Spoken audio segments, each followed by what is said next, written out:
O átomo é a base de toda a matéria ao nosso redor. Tudo que nós tocamos, tudo que nós vemos e tudo que nós somos são átomos. E isso não soa como surpresa, porque basicamente todo mundo hoje em dia sabe ou tem uma ideia de o que são átomos. E isso de certa forma nos faz esquecer de que a descoberta do átomo é recente. Nós só confirmamos a existência deles no começo do século passado, depois de milênios de especulação. E poucas pessoas sabem que Einstein foi o responsável. Se vocês assistiram o meu vídeo sobre isso, vocês sabem. E nós só fomos entender bem eles na metade do século XX.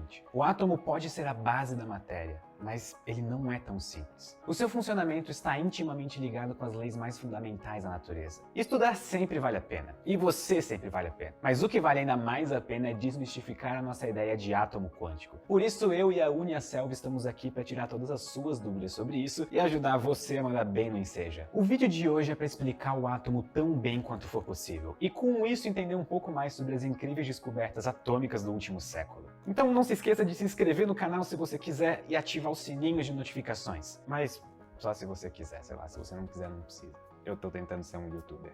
A descoberta oficial do átomo só se deu em 1905 com uma descrição precisa de como uma partícula de pólen se move flutuando em um líquido. Esse movimento bastante característico, chamado de movimento browniano, só acontece porque o pólen colide constantemente com os átomos do líquido. Quando Einstein resolveu esse problema, ele foi capaz de estimar o tamanho dos átomos e mostrar que não existe nenhuma outra forma de entender o movimento browniano se não for usando átomos. Então agora pelo menos estava confirmado que os átomos existem. Mas isso só mudou a pergunta na ciência para algo como: mas como exatamente esse tal de átomo funciona? Na época da confirmação da existência do átomo existiam duas pistas importantes. A primeira delas era que a eletricidade era formada por pequenas partículas de matéria, como tinha sido descoberto por um cientista chamado J.J. Thomson alguns anos antes. Só que essas partículas não pareciam ser o próprio átomo completo. Elas eram provavelmente um pedaço dele. E isso deixava bastante evidente que os átomos deveriam ter estruturas internas complexas, ao contrário da ideia antiga de que eles eram tipo uma bola de sinuca indivisível. E a segunda pista era toda a diversidade de radiação que os átomos emitem, desde os raios-x que conseguem atravessar pessoas e tirar fotos dos nossos ossos, ou o fato de que cada átomo emite e absorve luz em comprimentos de onda bem específicos, servindo como se fosse uma espécie de impressão digital atômica. Isso tudo indicava que tinha muita coisa complicada acontecendo dentro do átomo. Mas o que eram essas coisas exatamente?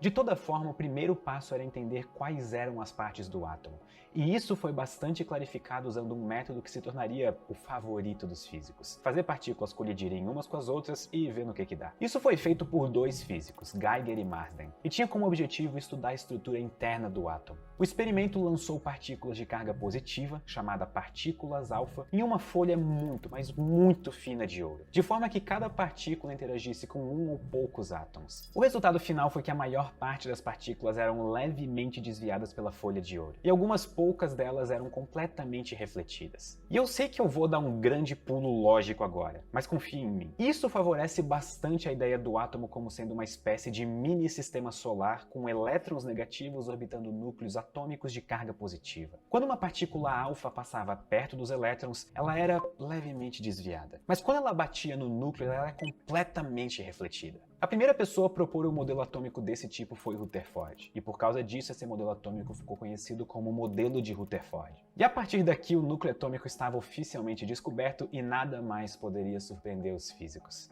Quer dizer, talvez apenas o fato de que esse resultado violava completamente as leis da física. No entendimento da época, os elétrons orbitando o núcleo positivo deveriam emitir radiação rapidamente. Então eles perderiam a sua energia e espiralariam para o centro do átomo em instantes. Se esse fosse o caso, nenhum átomo no universo poderia existir por mais do que alguns pequeníssimos instantes. Mas nós meio que estamos aqui existindo. Então a existência de átomos violava as leis da física. Mas se a vida te der limões, faça uma limonada. Para sorte dos físicos, isso não era um problema, porque as leis da física estavam prestes a mudar completamente. Antes de seguir, vale notar que nós demoramos décadas para fazer descobertas significativas sobre o núcleo atômico. Então, daqui para frente, eu vou tratar o núcleo como uma bola pesada de carga positiva e entender melhor como os elétrons em órbitas atômicas funcionam. E por que entender isso talvez seja o resultado mais impressionante da física quântica? A primeira pessoa a propor uma solução para a estabilidade do átomo foi Niels Bohr, que combinou esse modelo do átomo com a mais nova teoria da física, que era a física quântica. O modelo de Bohr descrevia o átomo da seguinte forma: Dentro do átomo existe um número limitado de órbitas que os elétrons podem ocupar. Isso é, um elétron pode estar na órbita 1, na órbita 2 ou na órbita 3, mas ele não pode estar no meio do caminho entre essas órbitas. Além disso, quando um elétron está nessas órbitas, ele não emite radiação. E o porquê disso, o Bohr não sabia explicar, ele só propôs que deveria ser assim. A energia do elétron em cada uma dessas órbitas é determinada pela própria órbita. Ou seja, o elétron na órbita 1 tem energia 1. E o elétron na órbita 5 tem energia 5.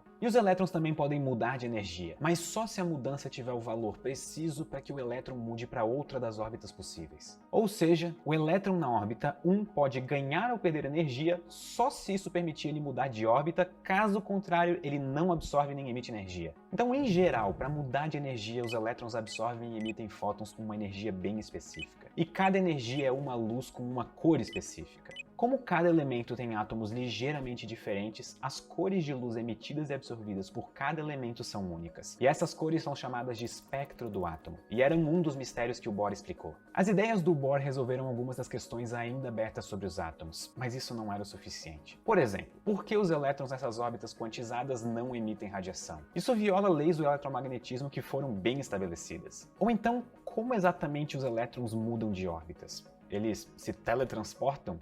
Isso não viola a relatividade e basicamente o senso comum de que teletransporte não existe. Inclusive, esse problema foi apelidado de salto quântico, e era um problema aberto bem famoso do modelo de Bohr.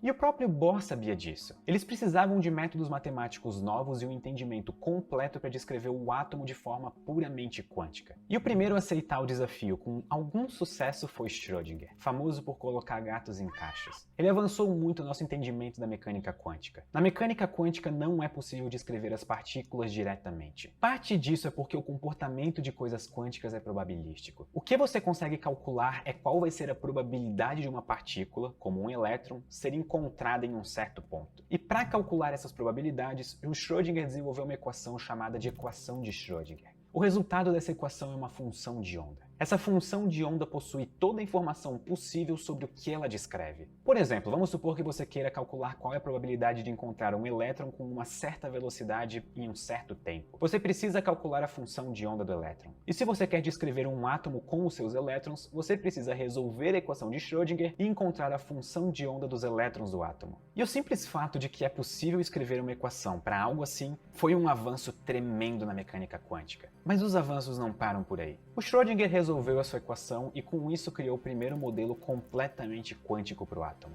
No átomo de Schrödinger, o núcleo permanece como uma bola massiva de carga positiva, cercado por uma nuvem de probabilidades de onde os elétrons podem estar. E essas nuvens de probabilidades são chamadas de orbitais e estão associadas às órbitas de Bohr. Cada possível orbital do elétron depende de 3 valores: energia, rotação e inclinação. Descrever o elétron como uma nuvem de probabilidade e não como uma partícula orbitando o núcleo resolve muitos dos problemas do átomo de Bohr. Por exemplo, a razão que os elétrons não emitem radiação é porque nessas órbitas a velocidade média dele é zero. Pronto, o problema de estabilidade resolvido. Agora os átomos podem existir sem violar leis da física. Como se o elétron tivesse sido pulverizado até virar uma nuvem ao redor do núcleo atômico ao invés de existir como uma partícula girando. E essas nuvens formam uns padrões bem bonitos. Cada uma dessas nuvens representa uma possível forma do elétron se espalhar ao redor do átomo, com uma energia, rotação e inclinação particular. Quando um elétron muda de energia, a nuvem dele muda de uma dessas para outra, emitindo ou absorvendo luz no processo.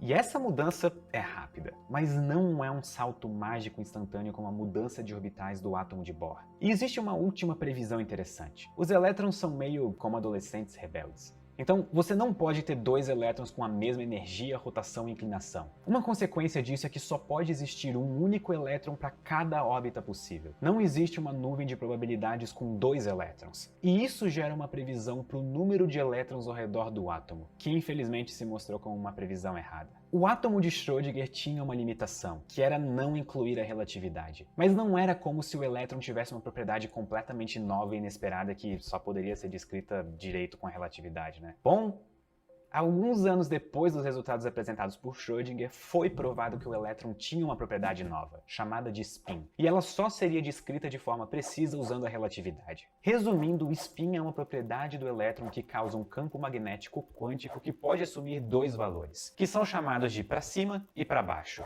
ou spin positivo e negativo. A principal consequência do spin era que ele dobrava o número de elétrons que poderiam orbitar o átomo em cada órbita. Sempre se lembrem que dois elétrons com as mesmas propriedades não podem ocupar o mesmo orbital ao redor do núcleo. Só que com o spin, você adiciona uma nova propriedade e uma nova forma de ser diferente. Como existem apenas dois valores do spin, isso significa que existe o dobro de forma de elétrons serem diferentes. Era possível modificar as equações de Schrödinger para incluir o spin, mas isso era basicamente uma gambiarra matemática. Uma descrição precisa disso tudo só foi possível quando o físico Dirac criou uma equação para a função de onda que incluía a relatividade. A equação de Dirac é tão impressionante que ela foi chamada de milagrosa. E ela é surpreendentemente simples. Ela inclui a relatividade e tem como consequência descrever elétrons com spin de forma bastante natural. Tudo que nós vimos até agora pode parecer bastante abstrato. E eu concordo que em várias partes é. Tipo, enxergar elétrons como nuvens que na verdade são órbitas, é bastante abstrato. Mas foi a partir desse momento que foi possível deduzir a base da química através puramente da matemática da mecânica quântica. E é realmente difícil de explicar o quão incrível é isso. Era possível calcular quantos elétrons orbitam os átomos de cada elemento e como eles se distribuem nas diversas camadas de elétrons dos átomos. É uma validação do esforço de décadas de físicos defendendo a mecânica quântica de críticas, só para no final ela não só se provar, mas abrir as portas para novos estudos em outras áreas da ciência. As propriedades dos elétrons ao redor dos átomos e as suas órbitas estão intimamente ligadas a efeitos como condutividade elétrica e ligações químicas, fenômenos extremamente importantes para diversas tecnologias modernas.